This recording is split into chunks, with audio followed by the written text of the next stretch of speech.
Di dalam kehidupan masyarakat sekarang ini moralitas rendah, perasaan sosialnya hancur, tindak kejahatan bermunculan di sana sini, dan sangat mempengaruhi pikiran atau hati umat manusia. Dalam kondisi yang seperti ini, apakah mungkin untuk merubah moralitas umat manusia menjadi baik? Itu yang pertama. Lalu yang kedua, di dalam ajaran agama Buddha, apakah ada pengertian mengenai masalah kualat? Kalau ada hal yang demikian, lalu siapa yang memvonis si penderita? Apakah para dewa, para malaikat, atau ada makhluk gaib lainnya? Nah, itulah yang kami tanyakan. Kemudian satu pertanyaan lagi, yaitu para nabi, para suci sejak zaman dahulu hingga sekarang ini selalu mengajarkan kepada umat manusia itu agar supaya berbuat baik, jangan melakukan perbuatan jahat. Tapi kenyataannya, ya, umat manusia zaman sekarang ini tidak menjadi baik, tapi malah menjadi samsaya cilaka. Ya, sebagai contoh ya, itu seperti belakangan ini yang sering kita dengar atau lihat melalui siaran TV itu, seorang ayah menggauli anak kandungnya hingga melahirkan seorang bayi. Piye kuwi? Kok zamane dadi kaya ngene iki? Apa sebabnya, Bante? Tolong dijelaskan. Terima kasih. Iya. Sebetulnya pertanyaan pertama dan keempat ini sama. Ya, yaitu tentang kemoralan ataupun tentang kelakuan-kelakuan yang tidak sesuai dengan ajaran agama. Memang seperti yang tadi malam sudah kita bahas agak cukup panjang, agama ini adalah berbicara tentang kebaikan. Tetapi kadang-kadang di dalam pelaksanaan kehidupan beragama, sering umat itu malah keliru di dalam menafsirkan agama yang dipelajarinya. Kadang-kadang keliru membaca atau membaca hanya sebagian, sehingga akhirnya perilakunya dia ikut beragama itu menjadi malah makin menakutkan dibandingkan sebelum ikut agama. Padahal sebetulnya tujuan kita ikut agama adalah untuk memperoleh ketenangan, menimbulkan ketenangan untuk masyarakat. Tetapi kadang yang terjadi adalah kita ikut agama justru timbul gelisah dan menggelisahkan masyarakat. Nah, sekarang apakah mungkin kita memperbaiki situasi itu? Di dalam Dharma, pertanyaan tidak seperti itu. Di dalam Dhamma adalah, mampukah saya tidak melakukan seperti itu? Karena agama Buddha bukan agama yang mengubah dunia. Karena begitu kita kepingin mengubah dunia, muncullah kekejaman. Tetapi agama Buddha mengubah diri kita. Yaitu, kalau sekarang, tadi malam sudah saya katakan, kita di sini sekian banyak, bisa menjaga sila dengan baik, 5 sila minimal, tidak membunuh, tidak mencuri, tidak melanggar kesusilaan, tidak bohong, tidak mabuk-mabukan, maka di kota Solo dan sekitarnya ini minimal penjahatnya kurang sekian ini, yaitu kita sendiri. Orang baiknya tambah sekian ini, yaitu kita sendiri. Dan kalau kita bisa baik, anak kita meniru, penjahatnya berkurang lagi, orang baiknya bertambah lagi. Tetangga kita meniru, wah penjahatnya berkurang lagi, orang baiknya bertambah lagi. Tapi kita tidak bisa menghajar orang dengan mengatakan demi kebaikan. Demi kebaikan kamu yang menjengkelkan tak cekik. Loh, kamu demi kebaikan malah melakukan kejahatan. Iya kan? Ini kan nggak bener. Kalau sekarang kita demi kebaikan, lakukanlah demi kebaikan. Lalu bagaimana orang yang salah, orang yang tak bermoral, orang yang tadi katanya orang tua memperkosa anaknya, itu kita kasih nasihat, kita kasih pengertian, kita sadarkan tentang hukum sebab dan akibat. Tapi kalau dia tetap tidak bisa, maka caranya kita ngomong mungkin yang salah. Mungkin kita caranya keliru. Saudara-saudara, sebetulnya semua orang itu iso dikandani. Anda pernah berpikir, ono wong kok angel dikandani to ya? Pernah berpikir enggak? Pernah? Di lingkungan Anda ada yang orang angel dikandani, sulit dikasih tahu? Banyak.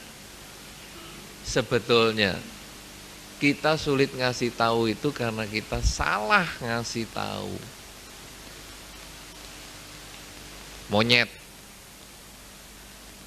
Monyet itu kalau pawangnya sabar, iso nggo golek duit. Sarimin gendong kayu. Bisa? Bodoh mana orang yang Anda katakan angel dikandani dengan si monyet? Monyet sing ndak sekolah saja bisa dikandani kok. Masa yang lain itu ndak bisa? Pasti bisa, cuman carane. Sarinah belanja neng pasar, bisa. Itu monyet. Anda bisa berkembang lagi. Sarimin nunggang jaran, bedil-bedilan. Apa yang dinaiki? Yang dijadikan kuda apa? Anjing, kok bisa? Anjing dikasih tahu, duduk, duduk. Tabik, tabik. Bahasa Indonesia yang, bahasa Malaysia yang, bahasa Melayu yang digunakan orang Indonesia hanya satu itu, tabik.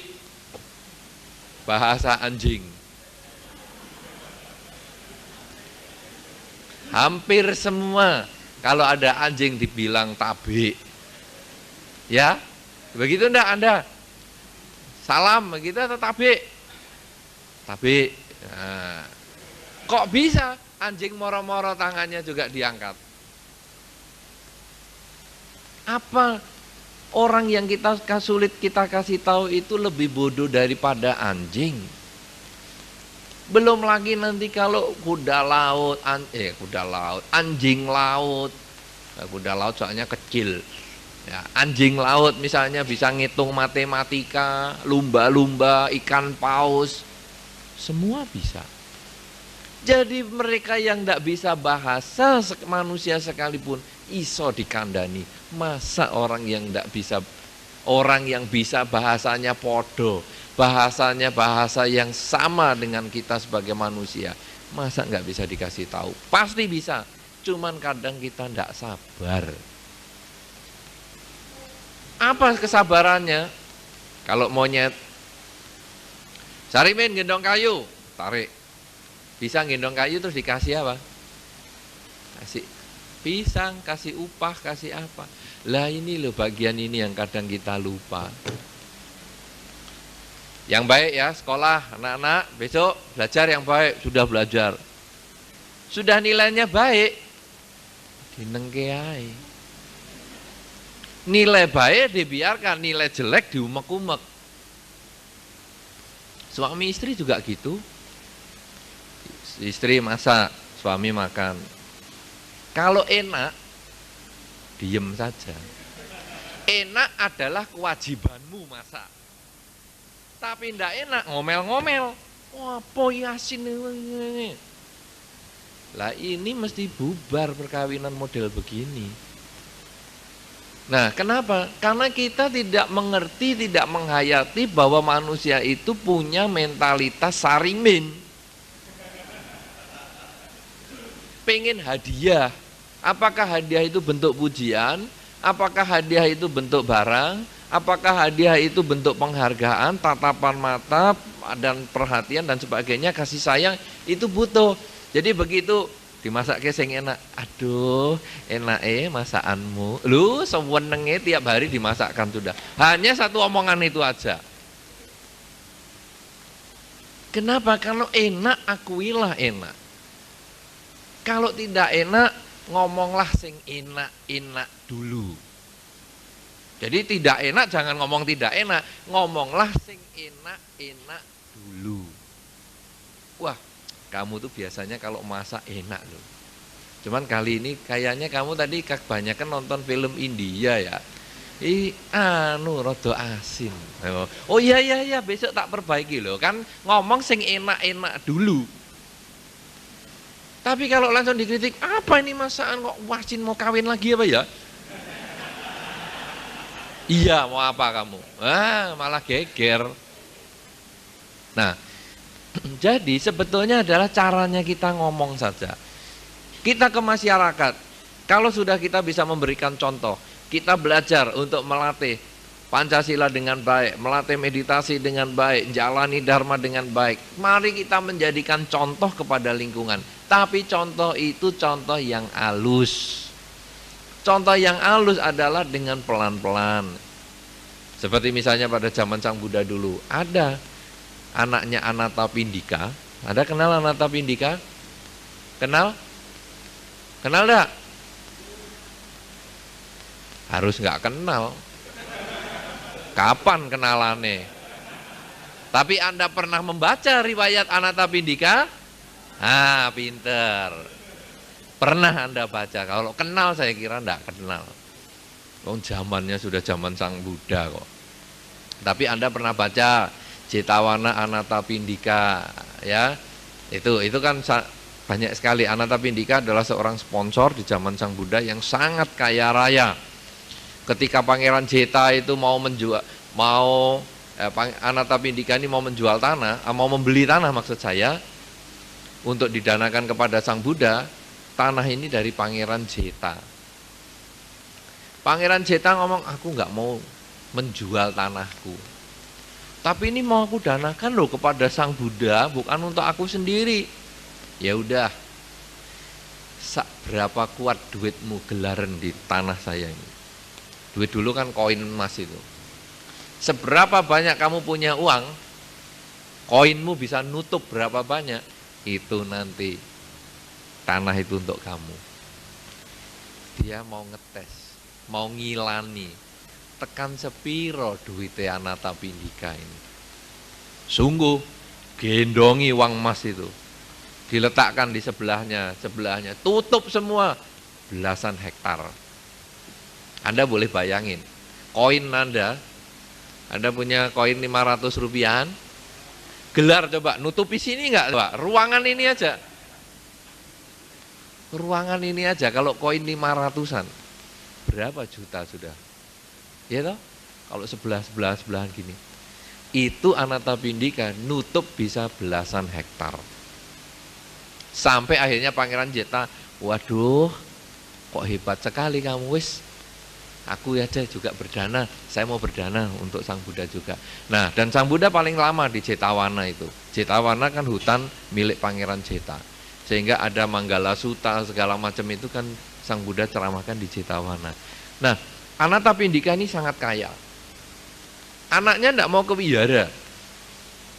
Lalu gimana caranya? Nah, kamu kalau ke wihara tak kasih duit 100 keping emas. Wih, seneng namanya anak kecil. Iya, aku pergi ke wihara tapi tidur. Nah, tidur ya. Pulang ditanya, bagaimana tadi sudah ke wihara? Sudah, 100 keping, tapi tidur. Enggak apa-apa, besok pergi lagi. Tak kasih duit lagi. Udah angkat lagi. Sepak bola dia. Di wihara bal-balan. Wah, tapi Sang Buddha kasih ceramah menggunakan kemampuan batin. Sampai walaupun bal-balan di mana saja, nempel terus suaranya Sang Buddha di kuping. Seperti pakai sound system yang luar biasa hebatnya. Sampai akhirnya anaknya Anatapindika ini tertarik, ampun ini ceramahnya kok bagus sekali, duduk dengar. Ya tapi gitu aja. Tapi pulang kasih lagi 100 keping emas. Besoknya datang lagi, mau kasih duit lagi. Besoknya mendengar ceramah Sang Buddha sungguh-sungguh mencapai kesucian.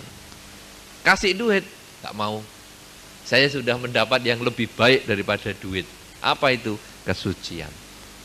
Nah, jadi ini pancingan. Untuk mengubah orang kadang-kadang juga butuh pancingan. Anda sekarang kepingin mengubah masyarakat. Apa yang Anda lakukan terhadap masyarakat sekarang? Kelakuannya umat Buddha kadang nggak bermanfaat untuk masyarakat. Iya toh? Coba umat Buddha, ada yang mati. Berapa yang baca parita? Ayo ini kebaktian orang mati. Aduh sibuk ya aku. Sibuk apa? Tidur loh sibuk. Lah kalau Anda sekarang tidak memberikan hadiah ke masyarakat, bagaimana masyarakat mau tertarik ikut agama Buddha? Bagaimana dia mau tertarik untuk mendengar Anda? Kelakuannya saja tidak menunjukkan perilaku yang baik. Nah, sekarang misalnya Anda coba perhatikan. Selama Anda jadi umat Buddha, kadang-kadang kita mengalami itu. Ketemu umat Buddha itu hanya kalau pas minta dana. Permisi Pak, ini kita mau ada proyek pembangunan ABC. Kita kebetulan ini ada proyek mau mengadakan perayaan ini itu. Mung jaluk duit.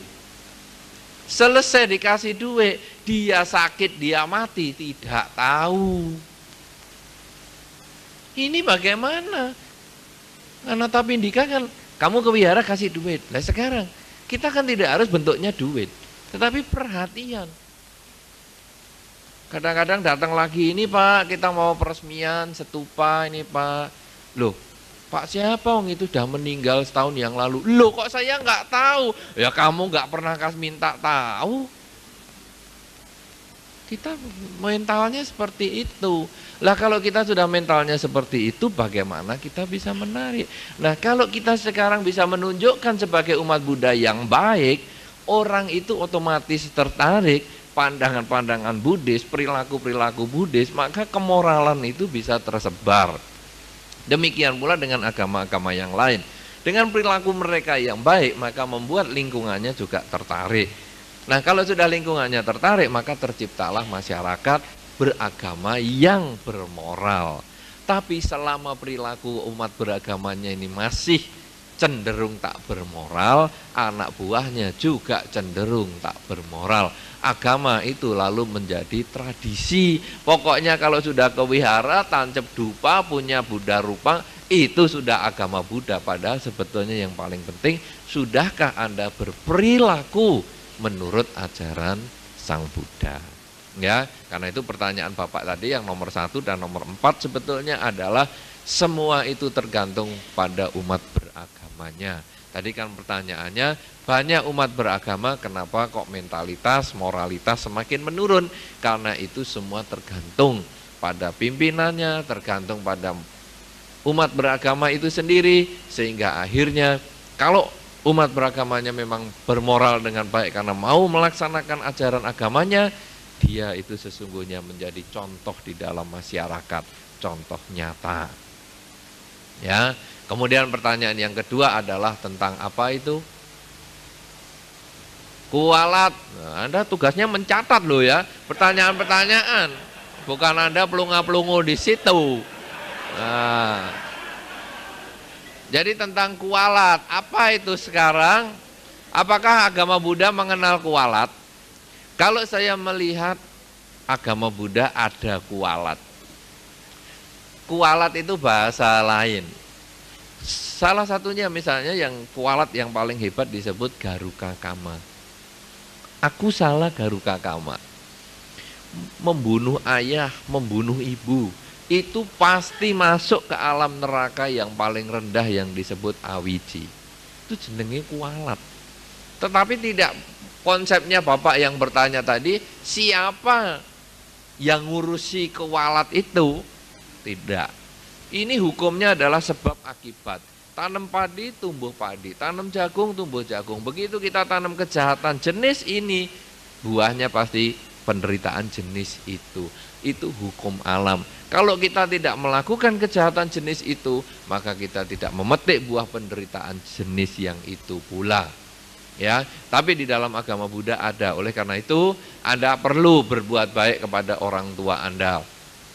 Anda diajari seperti tadi, Okasa, Wandami, Pante, Anda diajar untuk menghormat para biku. Sudahkah Anda menghormat orang tua Anda sendiri?